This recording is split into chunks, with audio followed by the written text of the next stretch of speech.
केजरीवाल साहब उन लोगों में से हैं जो ये कहते हैं कि वकील भी हम हैं, गवाह भी हम हैं और जज भी हम हैं। सब कुछ वही है, तो इस न्याय व्यवस्था की ज़रूरत क्या है? हमेशा न्याय व्यवस्था पे प्रश्न चिन्ह लगाना, संवैधानिक संस्थाओं को गाली देना, यही इनका वर्क कल्चर है और यही इनकी मानसिकता बन गई है। एक कल्प्रिट, एक गुनहगार जो कि शराब घोटाले में लिप्त है,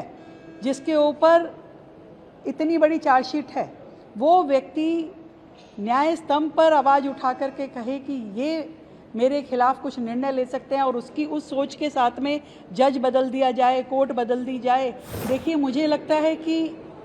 केजरीवाल साहब उन लोगों में से हैं जो ये कहते हैं कि वकील भी हम हैं, गवाह भी हम हैं और जज भी हम हैं।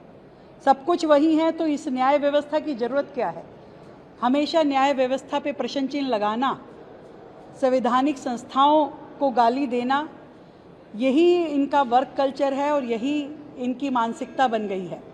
जिस तरीके से दिल्ली में वो व्यवहार कर रहे हैं कि मैं कोर्ट नहीं जाऊंगा,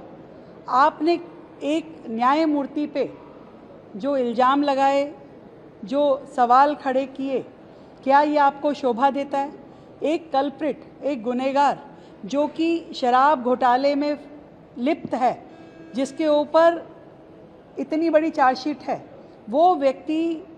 न्याय स्तंभ पर आवाज़ उठा करके कहे कि ये मेरे खिलाफ कुछ निर्णय ले सकते हैं और उसकी उस सोच के साथ में जज बदल दिया जाए, कोर्ट बदल दी जाए, और वो अपने आप को कभी गांधी कहते हैं और कभी भगत सिंह कहते हैं। मैं इस पे भी आपत्ति दर्ज करना चाहूँगी कि हमारे